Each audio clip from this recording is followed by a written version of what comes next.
Meus irmãos, a paz do Senhor, para todos que nos assistem. Aqui no programa EBD em Síntese Podcast, programa esse promovido pelo Departamento de Educação Cristã, DENEC, da Assembleia de Deus no estado do Rio Grande do Norte.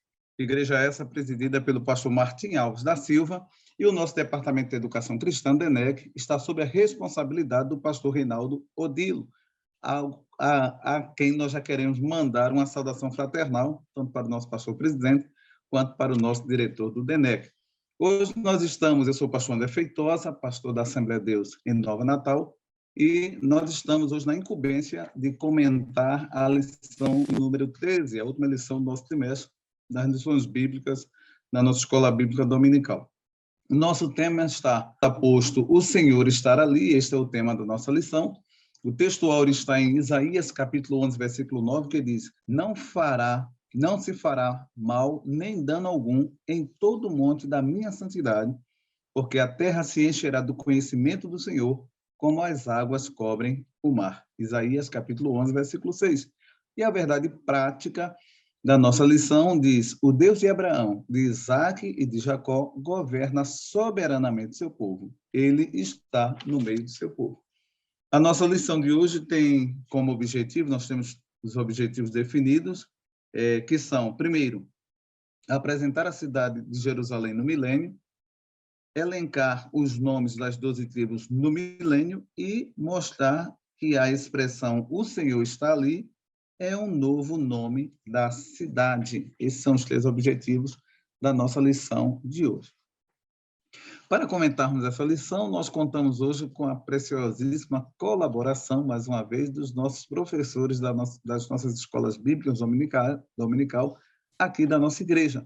E eu conto hoje com a cooperação do professor Heriberto Laurentino, professor ali na Assembleia de Deus, né, da Escola Bíblica da Assembleia de Deus, Congregação Santarém Bairro, Igreja Polo do Setor 10 da nossa capital. Bem como também com a colaboração do professor Eliel Nascimento, professor ali na Assembleia de Deus em Nova Natal, Igreja Polo do Setor 14, e eu já quero iniciar dando boas-vindas aos nossos professores que conosco cooperam nesta noite, e já abrindo aí os microfones para que eles possam dar as suas palavras iniciais, as suas saudações iniciais. Começo pelo professor Heriberto, a quem eu já quero cumprimentar com a paz do Senhor.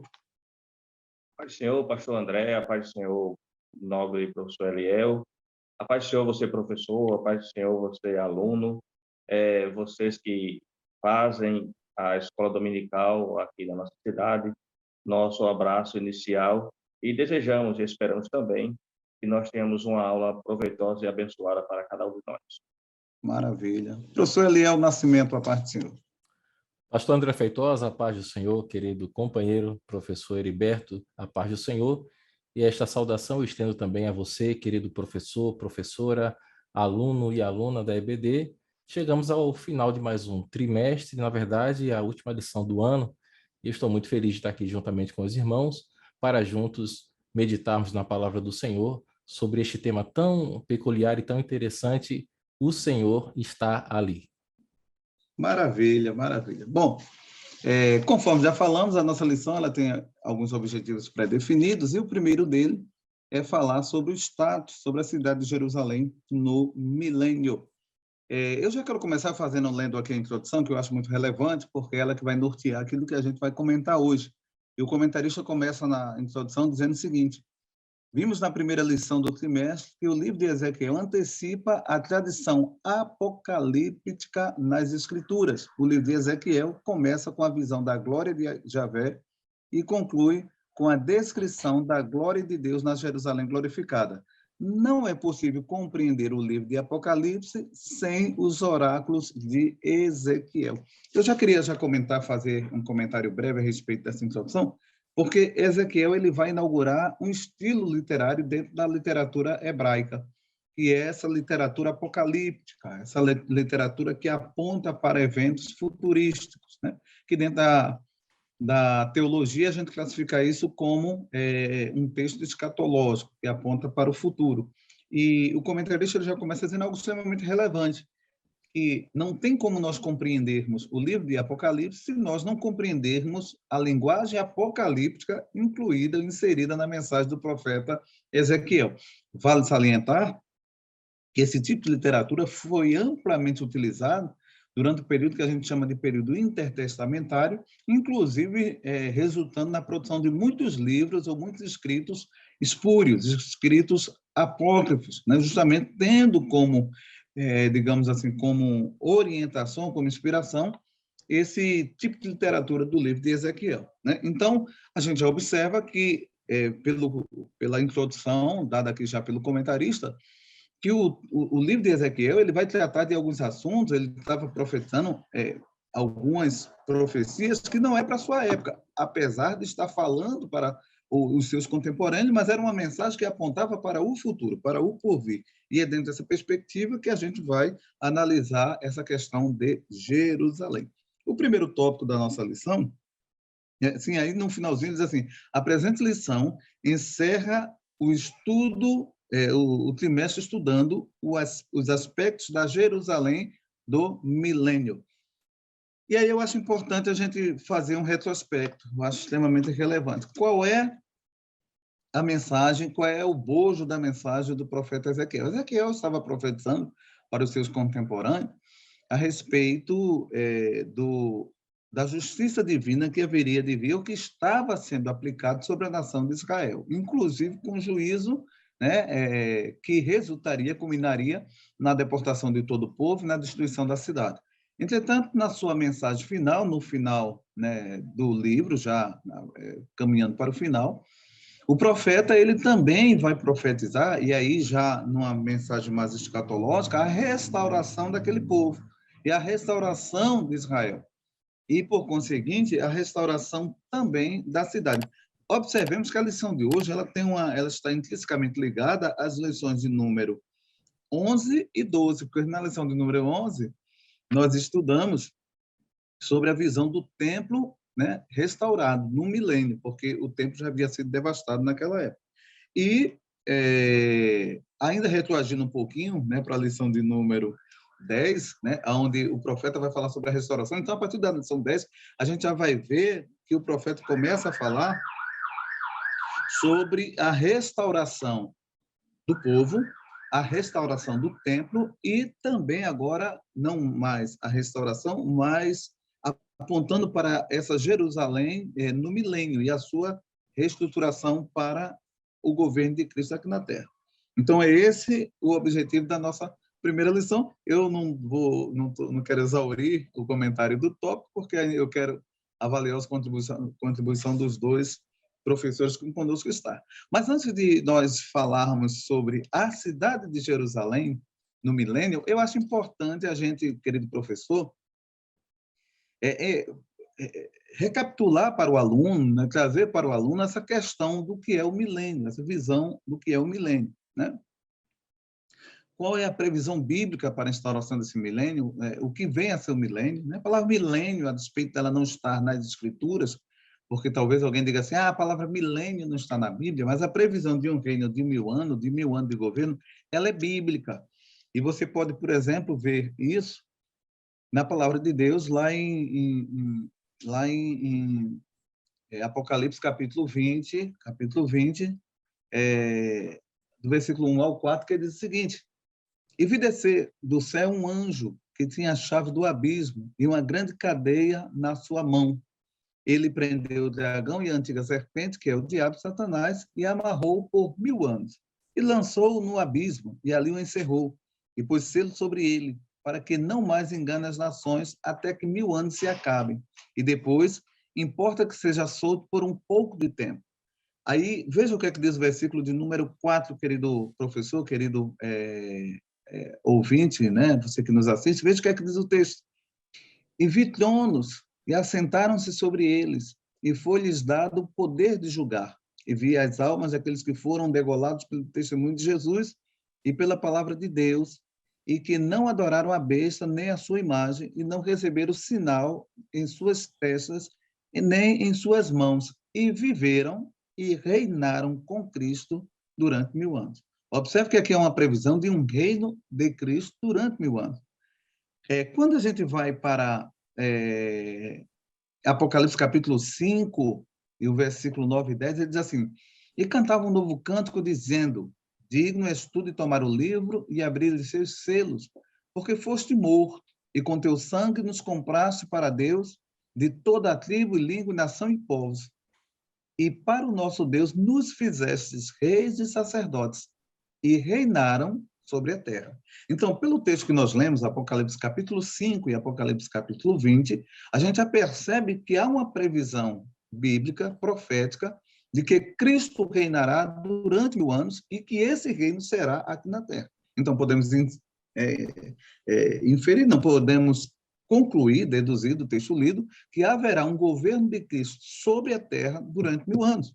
E no texto de Apocalipse deixa claro que a igreja reinará com Cristo durante, então, esses 1000 anos. Então, é sobre esse período que acontecerá aqui na Terra, um período de 1000 anos aqui na Terra, e é sobre este período que a gente vai ver qual é a situação da cidade de Jerusalém, né?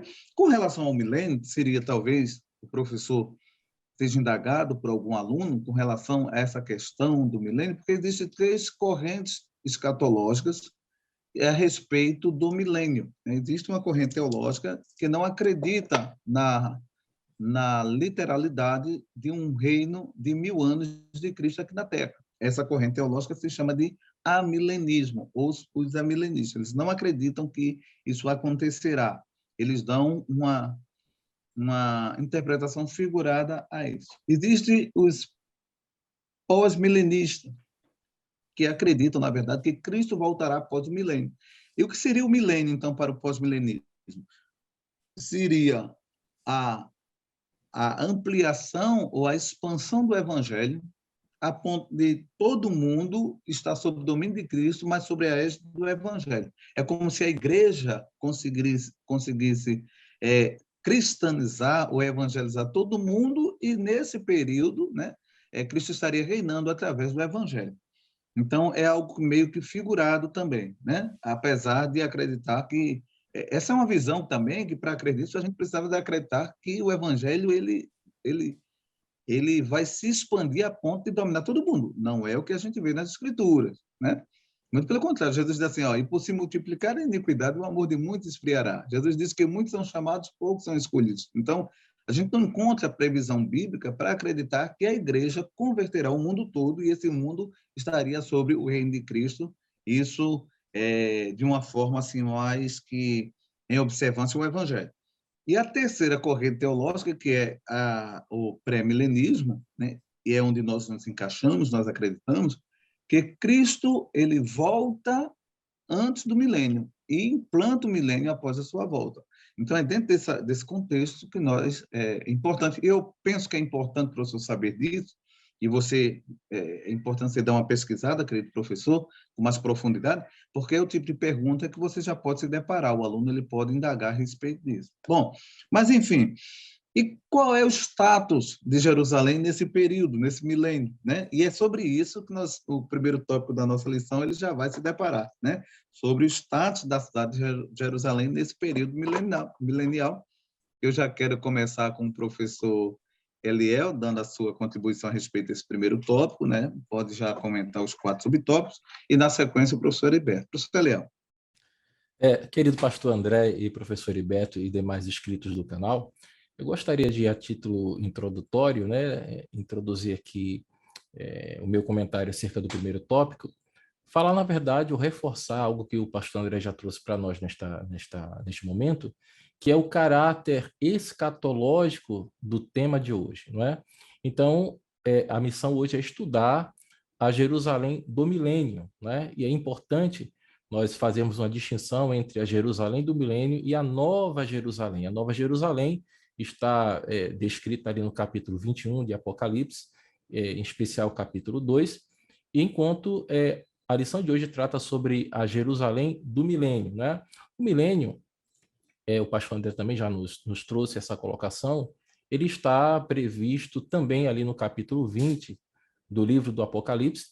Eu gostaria de pensar aqui o versículo número 6 do capítulo 20 de Apocalipse, que diz: Bem-aventurado e santo aquele que tem parte na primeira ressurreição, sobre estes não tem poder a segunda morte, mas serão sacerdotes de Deus e de Cristo e reinarão com ele 1000 anos. Então, está previsto um reinado terrenal de Cristo por 1000 anos, onde os santos reinarão com ele na qualidade de sacerdotes e na qualidade de reis.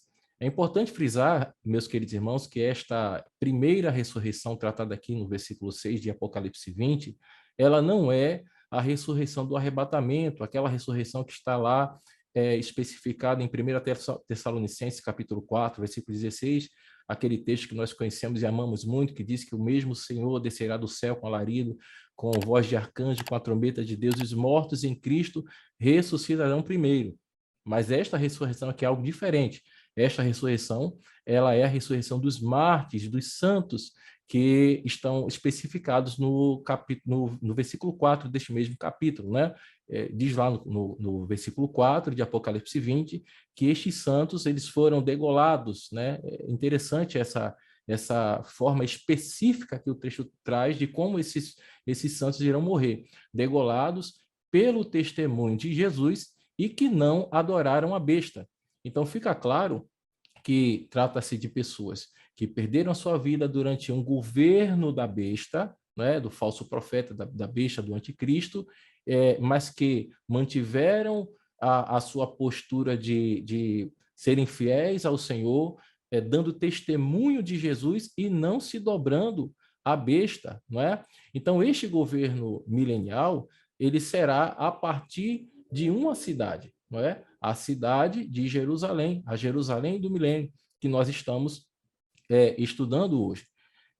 E o governante desta cidade, né, deste momento? O governante está descrito lá no capítulo 19 de Apocalipse, né? E é um texto muito conhecido também de todos nós, que diz o seguinte: e vi, a partir do versículo 11, e vi o céu aberto e eis um cavalo branco, e o que estava assentado sobre ele chama-se Fiel e Verdadeiro, e julga e peleja com justiça. E os seus olhos eram como chamas de fogo, e sobre a sua cabeça havia muitos diademas, e tinha um nome escrito que ninguém sabia senão ele mesmo, e estava vestido de vestes tingidas de sangue, e o nome pelo qual se chama é a Palavra de Deus. E seguia nos exércitos dos céus em cavalos brancos e vestidos de linho fino, branco e puro, e da sua boca saía uma aguda espada para ferir com ela as nações, e ele as regerá com vara de ferro, né? Eu chamo a atenção dos irmãos para esse trecho desse versículo. Ele as regerá com vara de ferro, e ele mesmo é o que pisa o lagar do vinho do furor da ira de Deus, Todo-Poderoso. E no manto e na sua coxa tem escrito este nome: Rei dos Reis e Senhor dos Senhores. Então, já no capítulo 19 de Apocalipse, a palavra já começa a mostrar acerca deste governo milenial e dando aqui, especificamente nesse texto, nesses versículos que nós lemos, quem é o governante desse reino, né? Chama a atenção dos irmãos que é muito interessante que nesses versículos Cristo ele recebe alguns nomes, a palavra revela alguns nomes, como por exemplo no versículo 11, ele é chamado de fiel e verdadeiro. No versículo a seguir diz que ele tinha em sua cabeça um nome escrito que ninguém sabia senão ele mesmo. Já no próximo versículo, o texto vai dizer que o nome pelo qual ele se chama é a Palavra de Deus. E o último versículo que nós lemos desse texto vai dizer que ele trazia no seu manto e escrito em sua coxa este nome: Rei dos Reis e Senhor dos Senhores. Então, trata-se de Cristo Jesus que vem para governar, vem para dominar. E este governo, este domínio, esse reinado é o milênio, cuja sua central, cuja sua capital é Jerusalém, a cidade do milênio. E agora eu gostaria de entrar aqui já no tópico primeiro, que trata acerca da cidade, não é? Então, meus irmãos, acho que é importante você, querido professor, trazer ao entendimento do aluno que, apesar da similaridade entre as cidades que são descritas por João, lá em Apocalipse, e a cidade que é descrita por Ezequiel no seu livro, é importante nós sabermos que não se trata da mesma cidade, né? Ezequiel ele vai tratar, nesse capítulo que nós estamos estudando, capítulo 48, ele vai tratar de Jerusalém do milênio, que é a sede do governo milenial de Cristo aqui na Terra. Portanto, uma cidade terrena, onde Cristo irá reinar com a igreja, com os santos por 1000 anos. Enquanto que João vai tratar da nova Jerusalém, né? E o texto lá em Apocalipse 21 diz que esta Jerusalém, ela é uma cidade celestial, né? A Jerusalém que de Deus desce do céu para esta, sim, ser a sede do governo universal e atemporal de Cristo, né? Então é importante essa distinção para que a gente saiba exatamente que ponto da história escatológica nós estamos tratando. No primeiro subtópico do tópico 1, vai falar sobre as saídas da cidade, né? E o comentarista ele vai deixar bem claro, dizendo que o termo saída aqui, ele é sinônimo de limite, né? O comentarista ele chama a atenção para o fato de que o nome Jerusalém, ele não é mencionado, muito embora a gente vai entender, esteja bem claro no decorrer do texto, que trata-se sim de Jerusalém, a capital, nós podemos dizer assim, do povo de Israel, não é? Este fato, talvez, meus irmãos, venha para indicar que Deus, ele dará uma nova personalidade a esta cidade, né? A Jerusalém que nós conhecemos hoje, a Jerusalém atual, ela é marcada por muitas guerras, por derramamento de sangue, né? Mas aquela cidade do futuro, aquela Jerusalém do milênio, né, será conhecida por outra coisa, por outra característica, não pelos conflitos, né, não pelas desavenças, não pela violência, mas ela será conhecida pela presença do Senhor. Por isso, Deus revela ao profeta este nome da cidade, ou este novo nome da cidade, que é o Senhor está ali. Este será o fato principal que marcará a nova identidade de Jerusalém, a presença do Senhor, a presença de Deus na cidade, né? O tópico 2, né, o subtópico 2, que vai tratar acerca do formato da cidade, a gente sabe, observa no texto que trata-se de uma cidade quadrada, né? A forma quadrada é uma referência a uma cidade que nós podemos entender como de uma arquitetura perfeita, de uma simetria perfeita, né? E a gente observa, meus irmãos, que no decorrer do texto bíblico, né, na Bíblia, o número 4, ele vai tá sempre aparecendo, né? Sempre aparece e ele está sempre ligado à ideia da perfeição, né? E a gente observa isso no próprio capítulo 1 do livro de Ezequiel, que nós estamos estudando nesse trimestre. Vão aparecer ali 4 seres viventes, né?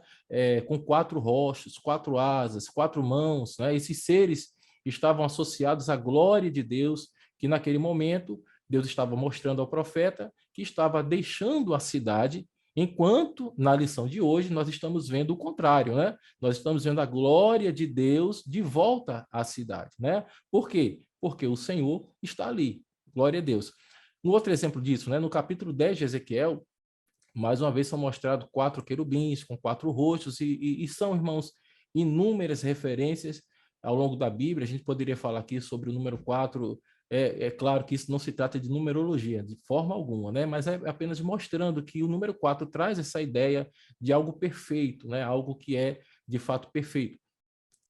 Já passando aqui para finalizar aqui a minha participação no primeiro tópico, o tópico 3 vai tratar sobre as 12 portas, enquanto o tópico 4 vai falar sobre a origem do formato da cidade e a origem das portas, não é?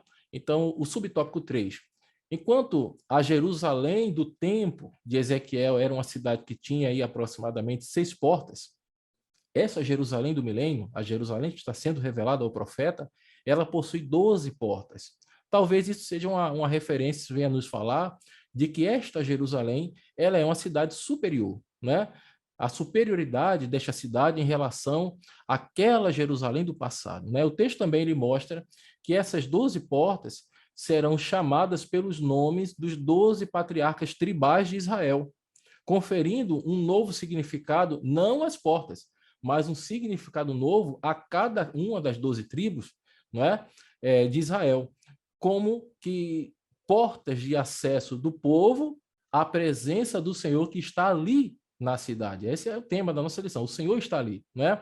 Uma referência a algo que é revelado nas Sagradas Escrituras, que é o desejo de Deus de fazer de Israel uma nação sacerdotal, uma nação que contribui, atrai os demais povos à presença do Senhor. E quanto à origem, o formato da cidade e a origem das portas, tanto o formato da cidade quanto a origem dessas portas, não se trata de forma alguma de algo que Deus está fazendo, como que de alguma forma inspirado em alguma cidade humana, em alguma obra humana, algum projeto humano, de forma alguma, mas é justamente o contrário, né? É tudo que o homem ele procura fazer em termos de engenhosidade, de criatividade, de beleza, é sempre em busca da perfeição que transcende o normal, né? Essa é a busca do homem, que atinge o sobrenatural. A gente vê isso nas artes, vê isso na ciência, vê isso em todas as áreas do conhecimento humano. E o que nós vemos aqui é Deus que está trazendo à Terra a perfeição do céu, né? É um governo perfeito, uma cidade perfeita para um governante perfeito. Então, pela primeira vez na história da humanidade, desde a queda do homem no Éden, o mundo será de fato governado por Cristo, governado pelo seu Criador, a partir de uma cidade perfeita, que é a Jerusalém do milênio. Maravilha, graças a Deus. Eu queria passar para o professor Heriberto, entretanto, antes eu queria só pontuar uma coisa, professor Léo, porque só a título da gente adicionar informação, para que o professor não fique com dúvida, quando a gente fala sobre primeira e segunda ressurreição, essa designação tem mais a ver com a qualidade da ressurreição do que com a questão temporal, propriamente dita, né?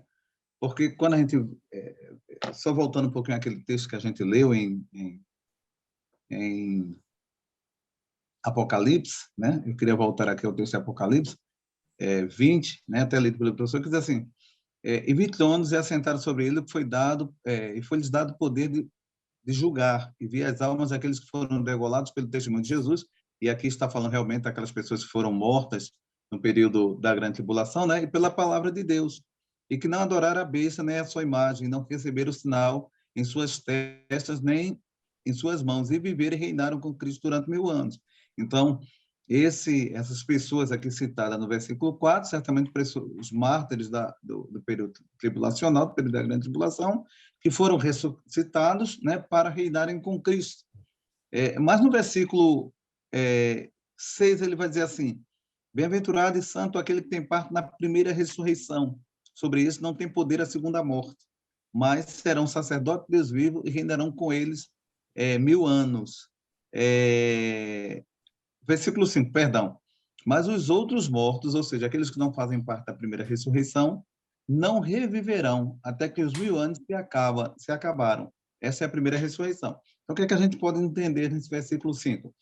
Que o divisor de águas entre a primeira e a segunda ressurreição, em tese, né, é o milênio. Agora, pode vir uma pergunta, eu achei interessante pontuar isso, porque a previsão bíblica, quando a gente vai lá em Isaías, capítulo de número 11, Isaías, capítulo de número 65, versículo 19, diz assim, 20 e 21, diz assim, não haverá mais nela criança de poucos dias, nem velho que não cumpra os seus dias, porque o menino morrerá de 100 anos, porém o pecador de 100 anos será amaldiçoado. Então, a gente vê aqui nesse texto que durante o período milenial, as pessoas nascerão, as pessoas morrerão, obviamente terão uma longevidade maior, mas elas morrerão. E se morrerem em justiça, né, elas, em tese, elas fazem parte daquele grupo que a gente chama de primeira ressurreição, que são as pessoas que ressuscitam para a vida e não aquelas que ressuscitam para a morte, né? Eu achei importante pontuar isso, que o aluno pode perguntar, então quem nasceu e morreu durante o milênio faz parte da segunda ressurreição? Ou seja, não tem salvação. Não é bem assim que a gente pode observar no texto. Então, a designação de primeira e segunda ressurreição, é importante pontuar isso, tem mais a ver com a qualidade, né, com o status dessa ressurreição, com a finalidade, com o destino de quem ressuscita, do que propriamente dito com a questão temporal, tá certo? É importante, professor, pontuar isso, que o aluno pode fazer esse tipo de indagação na sala de aula. Professor Heriberto. Muito bem, professor Eliel, pastor André. Essa última lição, ela nos traz algumas informações bem preciosas. Mas antes de pontuar sobre esse primeiro tópico, é interessante que nós saibamos e consigamos enxergar isso na Bíblia, que tanto o livro do profeta Ezequiel como o livro do profeta Daniel são os 2 livros mais apocalípticos do Antigo Testamento, né? O senhor muito bem trouxe isso na introdução, e Ezequiel inaugura, ele estreia um estilo literário, né, na escritura, na literatura do Antigo Testamento, e Daniel também traz esse caráter escatológico, apocalíptico, na sua narrativa. Então, esses 2 livros são bem característicos nesse aspecto. Quando o autor e o profeta faz esse relato final da sua profecia, e que vai abordar e tratar e trabalhar sobre essa estrutura, esse formato da cidade, a gente poderia também se perguntar por que ele faz isso, né? É interessante que nós saibamos que o professor tenha essa inferência de que o povo de Israel estava muito ligado à questão da terra, estava muito ligado à questão da cidade. Então, quando inicialmente era um povo tribal, que não tinha, era nômade, que não tinha nenhuma cidade. Deus dá posse da terra, eles constroem uma cidade que ali ergue um templo, o templo é uma referência para eles, e depois vem a destruição, vem a desolação. Quando vem a promessa, tanto o profeta Isaías, profeta Jeremias, o profeta Ezequiel também fala sobre essa promessa de restauração, já havia também essa ideia de que o nome dessa cidade estaria presente, né, nessa promessa de restauração. Então, os israelitas eles estavam muito ligados a essa questão da terra. Por isso, o Senhor dá os termos, ou seja, os limites da nova cidade. Esse formato, esse novo formato da cidade, essa estrutura, como o professor Eliel falou, essa estrutura retangular, dá justamente essa ideia de um novo começo ou um recomeço, né? Se a Jerusalém anterior, que fora destruída, ela tinha outro formato, e a distribuição das tribos estavam também em uma outra distribuição espacial. Agora, o Senhor diz como ela deve ser, quais são os termos que elas devem, cada uma delas deve ocupar, qual seria a sua localidade, para que eles venham habitar em segurança. Isso, lógico, se tratando de uma promessa imediata de restauração, e também apontando para essa cidade do milênio. Maravilha, maravilha. Eu acho que o primeiro tópico já foi bem esclarecedor, já deixou bem a lição muito bem direcionada, podemos dizer assim, né? O segundo tópico, que eu acredito que a gente, né, não vai nem ter necessidade de demandar muito tempo, porque é um tópico até relativamente mais fácil, o comentarista ele vai fazer uma menção a essa cidade. O professor Eliel muito bem pontuou que as características da cidade de Jerusalém mencionada no texto de Ezequiel, ela não segue a planta da cidade que Ezequiel conhecia. Interessante isso, porque ele está falando, e aí tem até a ver com essa questão que o professor Heriberto falou, da questão apocalíptica, né, de você falar de algo futuro, porque a planta da cidade de Jerusalém, né, diferia muito daquilo que Ezequiel estava profetizando, né? E na profecia do profeta Ezequiel, ele menciona que a cidade tem 12 portas, né, conforme já foi comentado no tópico primeiro, né, diferente de Jerusalém original, que tinha 6 portas, né? E cada porta dessa ele vai mencionar como sendo ou fazer referência a uma das 12 tribos de Israel. É interessante a gente observar que essa mesma configuração, digamos assim, né, está na profecia de Apocalipse. A gente vê como é que, quando a Bíblia fala que toda escritura é divinamente inspirada, né, a gente vê que a visão que João teve, né, tinha muita relação com a visão de Ezequiel, né? E lá em Apocalipse capítulo 21, do versículo 10 ao 14, diz assim: Levou-me em espírito a um grande e alto monte e mostrou-me a grande cidade, a santa cidade que de Deus descia do céu. Observe que aqui o texto fala sobre a Nova Jerusalém, que é a cidade da eternidade, não essa Jerusalém terrestre do milênio. Mas calma aí que a gente vai chegar lá, né? Eu acho que o professor Leão até adiantou no tópico dele que, na verdade, essa Jerusalém milenial, ela, na verdade, é uma réplica, podemos dizer assim, da Jerusalém celestial, né? Aí ele vai dizer assim, e tinha a glória de Deus e a sua luz era semelhante a uma pedra preciosíssima, como pedra de jaspe, como cristal resplandecente. E tinha um grande alto muro com 12 portas, e nas portas 12 anjos. E o nome escrito sobre elas são o nome das 12 tribos dos filhos de Israel. Do lado do levante tinha 3 portas, do lado do norte 3 portas, do lado do sul 3 portas, do lado do poente 3 portas. E o muro da cidade tinha 12 fundamentos, e neles o nome dos 12 apóstolos do Cordeiro. Então, a gente observa que o muro tinha, nominando os seus fundamentos, o nome dos apóstolos, mas as portas da cidade era referência às 12 tribos de Israel, né? E o escritor ele vai mostrar, né, que cada lado da cidade, que era quadrada, né, tinha 3 portas e cada uma dessas portas levava o nome de 12 tribos. Né? No norte, Rubem, Judá e Levi. No sul, Simeão, Issacar e Zebulon.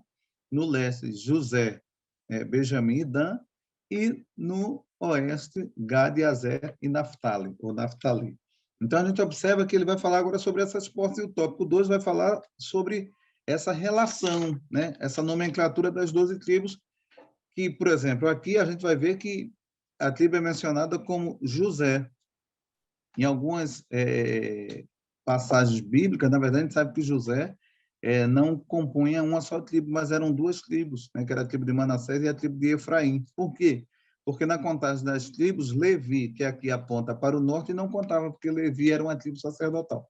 Mas, enfim, esse segundo tópico sobre essa relação que há aí, sobre essa nomenclatura das 12 tribos, né, o nome dessas 12 tribos e as suas variantes, eu já quero começar ouvindo o professor Heriberto, na sequência o professor Eliel. Muito bem, pastor André, professor Eliel. O comentarista ele traz isso à tona, né, abordando que há algumas listas, né, de nome das 12 tribos de Israel. A Bíblia traz, em alguns momentos, algumas listas que são apresentadas. No entanto, nenhuma delas segue o mesmo padrão, né? Algumas utilizam um determinado padrão, outras outro determinado padrão, né? Então, e Ezequiel segue também, ele dá um sentido, no caso, Deus dá um sentido, né?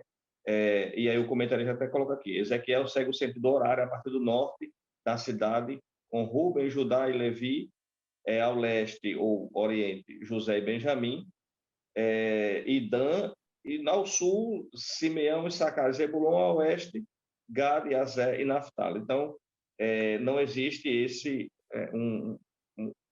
em todas as listas que são apresentadas, não existe um padrão pré-definido ou definido de todas as vezes que aparece uma lista com os nomes das 12 tribos, elas seguem o mesmo padrão, né? Normalmente vai variar de acordo com a circunstância, o conceito, ou o contexto que elas se apresentam. Os critérios que são colocados aqui, e o comentarista reforça, né, está relacionado com as mães dos filhos de Jacó. Então, estão ligados a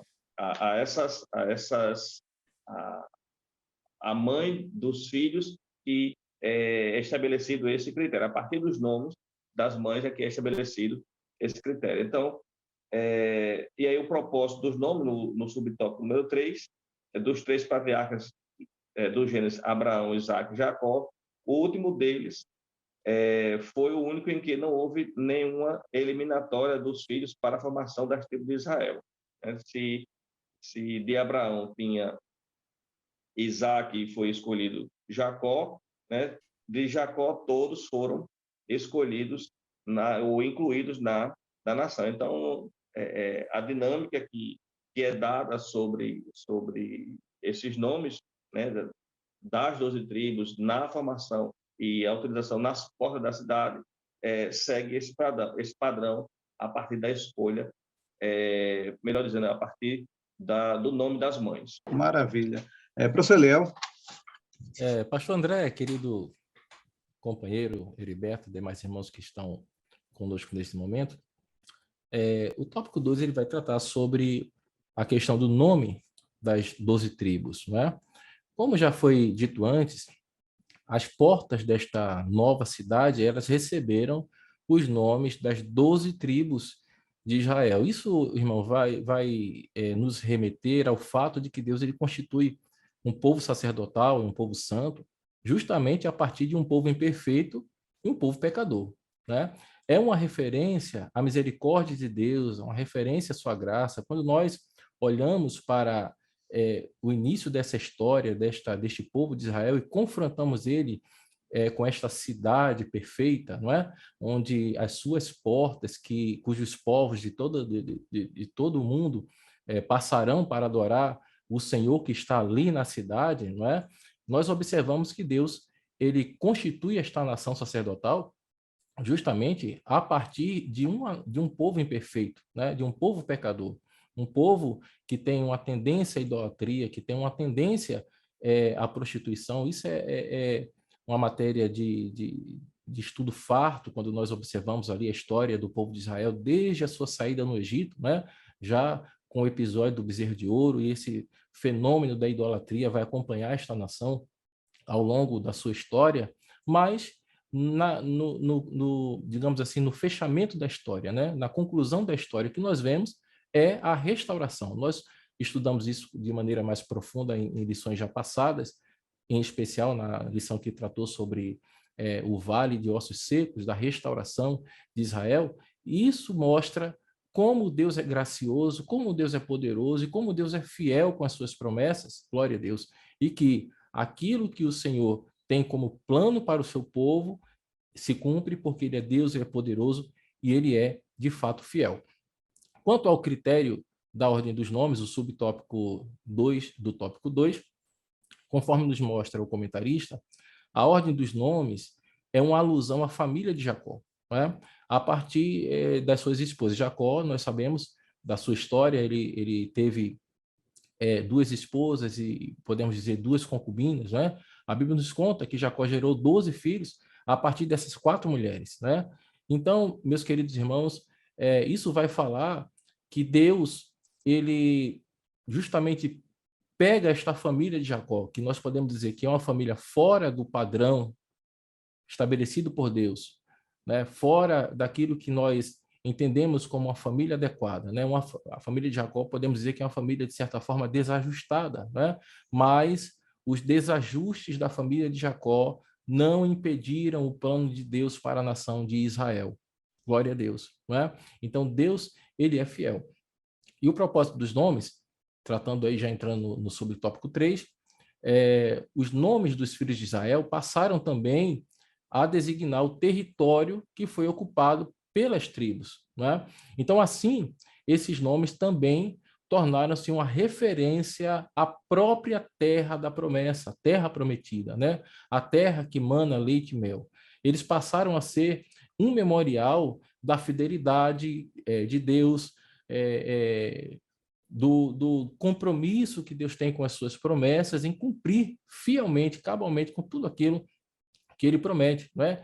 É também uma referência à pátria dos santos, né? A Canaã dos remidos, a terra da promessa no sentido espiritual que cada um de nós, enquanto igreja, estamos esperando, né? Então, desta forma, nesta cidade, através dos nomes das 12 tribos de Israel, dos patriarcas de Israel, está consubstanciado a misericórdia de Deus, a fidelidade de Deus, está consubstanciado o fato de que as imperfeições humanas, as incapacidades humanas não frustram os planos de Deus. E a gente cita aí, por exemplo, a própria família de Jacó, que em sua desestrutura, em sua constituição peculiar, nos acontecimentos, nas dificuldades, isso não impediu Deus de cumprir fielmente, cabalmente com tudo aquilo que ele prometeu. É verdade. Eu queria só também pontuar, né, ser apenas uma conjectura, né? E se a gente se lembrar que essa profecia que Deus estava dando, ela estava sendo dada à nação de Judá, e que as 10 tribos do norte já haviam sido levadas cativas, né, para a Síria, né? Isso talvez tivesse uma mensagem também, né, de que Deus ele não rompe com a sua promessa, né? Paulo escrevendo a Timóteo, ele diz que ainda que nós sejamos infiéis, ele permanece fiel porque não pode negar a si mesmo. Então, como a mensagem era uma mensagem de restauração, a gente entende também que talvez, né, fosse a intenção de Deus mostrar para aquele povo que Deus é um povo da restauração, né? Porque talvez olhando para os seus conterrâneos, né, para os seus irmãos, né, para as 10 tribos do norte que haviam sido dizimadas pela Síria, talvez o povo não visse para si mesmo um futuro daquela mesma natureza. E aí talvez essa mensagem de Deus, de ser apenas uma conjectura, né, tivesse também o intento de despertar naquele povo essa capacidade que Deus, que é todo poderoso, tem de fazer cumprir os seus desígnios, né?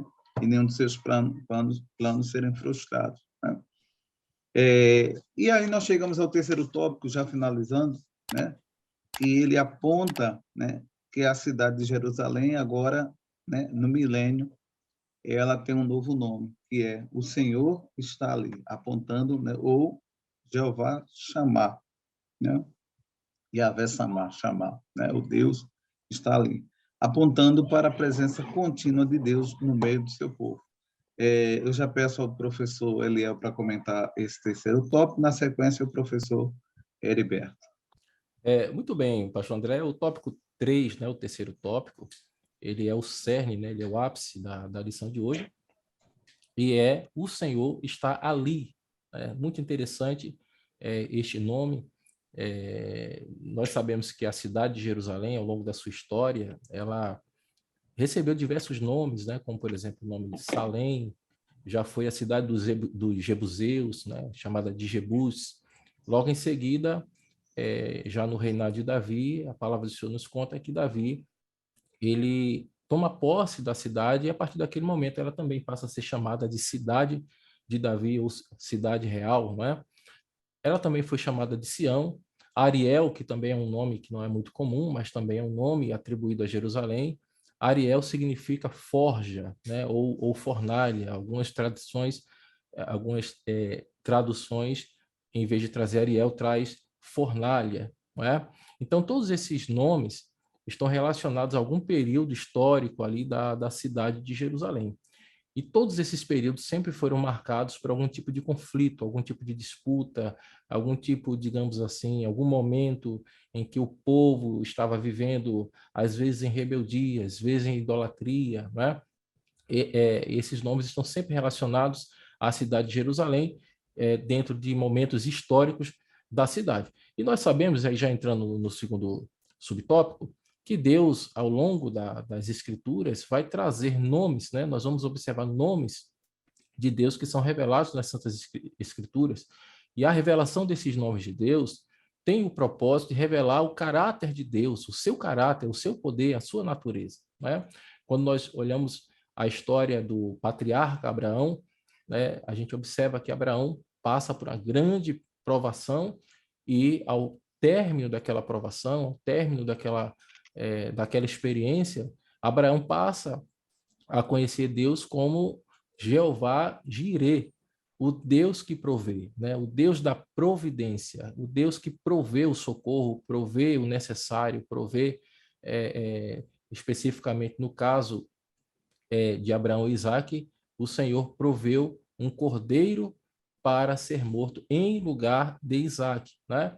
Deus também é chamado como Jeová Rafá, e aí é uma referência às pragas do Egito, né?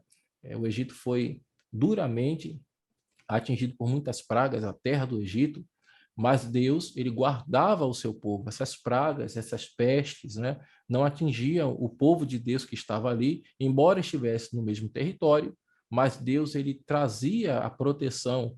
E não somente esse episódio, mas em outros episódios também, como no episódio da serpente de bronze, né, quando Deus permite que serpentes abrasadoras venham estar no arraial do povo de Deus e apicar o povo, diz a palavra do Senhor, que Deus ordenou a Moisés que uma serpente de bronze fosse erguida no deserto, e todo aquele que olhava para a serpente de bronze era automaticamente curado. Então Deus, ele é Jeová Rafá, o Senhor que sara, né? O Senhor que cura.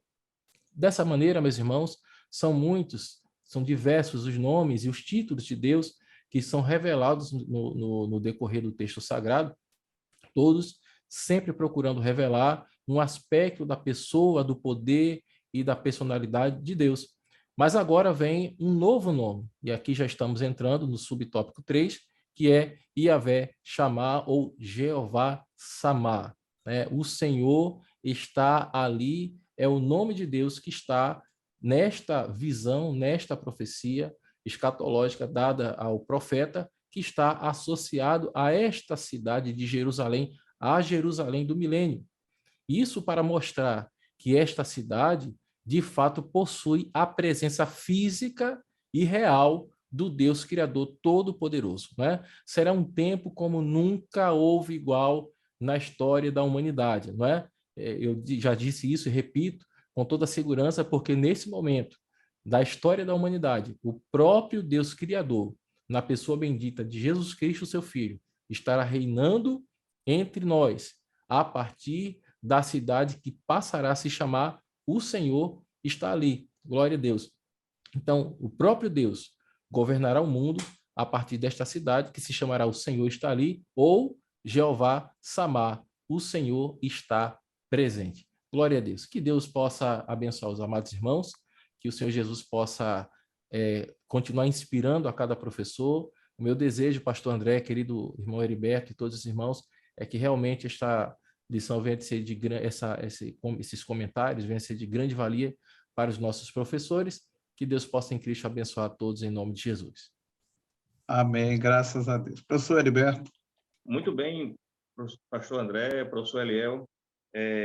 Esse último tópico, ele é interessante pelo fato, entre tantas outras coisas, que quando a gente analisa e se apropria do início do livro de Ezequiel, a gente percebe que na sua narrativa inicial a gente vai ver que o pecado de Israel afasta Deus, afasta o seu povo dele, né? Então, por causa e por conta do pecado que Israel comete, há um distanciamento de Deus em relação ao seu povo.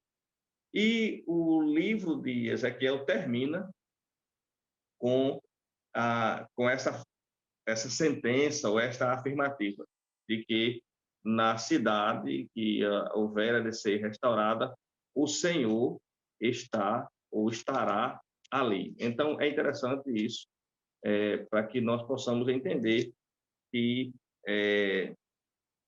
há uma distinção entre esse início do livro do profeta Ezequiel e de como ele aborda a situação do povo e essa situação final. É interessante que, desde que outros profetas profetizaram acerca dessa restauração, essa promessa de restauração de Israel, há também essa presença dessa cidade, do nome dessa cidade. Por exemplo, quando a gente vê em Jeremias capítulo 3, versículo 17, a gente vai perceber justamente isso, essa promessa de restauração, de redenção do povo de Deus. Ele diz assim: naquele tempo chamarão Jerusalém de trono do Senhor, e todas as nações se juntarão a ela, ao nome do Senhor, a Jerusalém, e nunca mais andarão segundo o seu próprio coração maligno. Ou seja, já havia uma designação de que haveria um nome que pudesse distinguir Jerusalém de outras cidades, distinguir o povo de Deus de outras nações, e que ela seria a referência para as demais nações, para os demais povos. Esse título, né, o Senhor está ali, a gente percebe como um título descritivo, né, da cidade de Jerusalém, como às vezes às vezes não, a gente percebe nesses nomes descritivos de Deus que falam muito da sua personalidade, da sua ação, como muito bem foi falado pelo professor Ariel, quando se referiu àquela situação em que Abraão se vê presente e Deus provê um cordeiro para aquele holocausto. Outras situações também distintas vão dando nomes mostrando nomes característicos de Deus. Então, nessa promessa de redenção, havia essa ideia de que o povo de Deus teria uma cidade distinta de qualquer outra, né? E a gente percebe ainda no próprio livro do profeta Jeremias, capítulo 33, no versículo 16, diz assim: naqueles dias Judá será salvo e Jerusalém habitará seguramente. E este é o nome que lhe chamarão: o Senhor é nossa justiça. Então, percebam que este nome, o Senhor, está ali, é um nome descritivo, né? Porque nesse livro também do profeta Jeremias, nessa promessa de restauração, também está fazendo ou utilizando outro nome de Deus, né? Da mesma forma que usou Jeová Samar, usa também o Senhor é nossa justiça, ou o Senhor justiça nossa. Então, é interessante que nós tenhamos, professores, alunos, tenhamos isso em mente. Então, que Deus nos abençoe. Eu queria, pastor André, professor Eliel, só até para dar base, mais subsídios aos nossos professores, sugerir 2 livros que estão inseridos dentro desse contexto que nós estamos estudando hoje, que é este aqui de Millard Erickson, Escatologia, a polêmica em torno do milênio. É um livro bem interessante que traz justamente essas 3 abordagens que o senhor falou lá no início.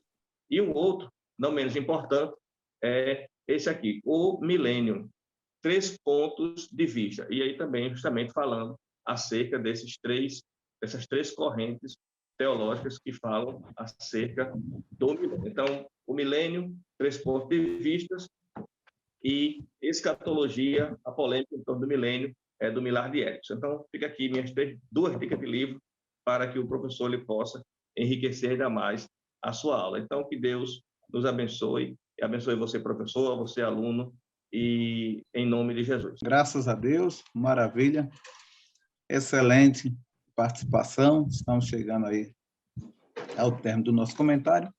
Eu já queria dar a oportunidade para que o professor Eliel possa fazer as suas palavras de encerramento, né? E, na sequência, o professor Heriberto. Professor Eliel.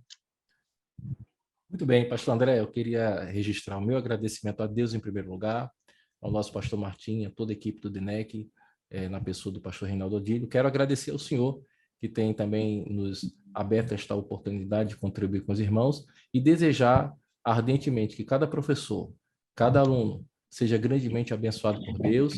É a última lição do trimestre, portanto, a última lição deste ano. Eu digo que foi um ano de lutas, mas também um ano de grandes vitórias. O meu desejo é que o próximo trimestre nós estejamos aqui, mais uma vez estudando, se assim o Senhor permitir, se Ele não voltar, dando continuidade a esta obra que é tão importante de estudar e ensinar a palavra do Senhor. Que Deus possa abençoar a todos grandemente em nome de Jesus. Amém. Amém, pastor André, professor Eliel. Meu agradecimento a cada um dos professores, a cada um dos alunos que durante todo este ano fizeram uso dessa ferramenta tão importante que é o EBD em Síntese Podcast. Meu cumprimento extensivo também a toda a diretoria da nossa igreja, a todos os pastores, tanto da capital como do interior, aos superintendentes de escola dominical, o professor, secretários, a todo o corpo docente, todos os alunos da escola dominical. Faço votos que você que não é aluno assíduo passe a ser de forma assídua, sem perder nenhuma aula, para que não possa perder a sequência dos conteúdos. Meu agradecimento extensivo também ao pastor Reinaldo Odilo pela oportunidade que nos faculta de estarmos aqui contribuindo para esta obra tão importante que é o ensino e a educação cristã da nossa igreja. Então, meu muito obrigado e que Deus continue nos abençoando em nome de Jesus. Amém, graças a Deus. Estamos chegando ao término de um trimestre, conforme já foi mencionado, né? Hoje estamos comentando a última lição desse trimestre, um trimestre muito bom, lições muito abençoadoras, muito edificantes. E eu quero também aqui deixar minha palavra de agradecimento, primeiramente a Deus, ao nosso pastor Martim Alves da Silva, o nosso presidente, ao pastor Reinaldo Odilo, que nos confia essa tarefa de podermos estar aqui comentando, né, nesse grande projeto chamado EBD em Síntese, né? Agradecer a nossa equipe, né, nesse trimestre. Tivemos a participação aí intensa do professor Heriberto e do professor Eliel, né, que junto conosco praticamente comentamos, né, todas as revistas, todas as lições que nos foi designada, e a minha palavra de gratidão. É a você, professor, a nossa palavra também de agradecimento, que você possa continuar sendo um abençoador de vidas através do ensino, né, da educação cristã, mas especificamente nas nossas escolas bíblicas dominicais, né? Se Deus nos permitir, e gozarmos da confiança do nosso pastor, presidente, do nosso diretor, do pastor Reinaldo, no próximo trimestre estaremos aqui comentando mais algumas lições. Mas que Deus possa lhe abençoar verdadeiramente e abundantemente, que você possa ser extremamente edificado através desse projeto tão importante, né? Para nós, para você, para a escola dominical e, por que não dizer, para toda a nossa igreja. Que Deus abençoe a sua vida abundantemente, em nome de Jesus.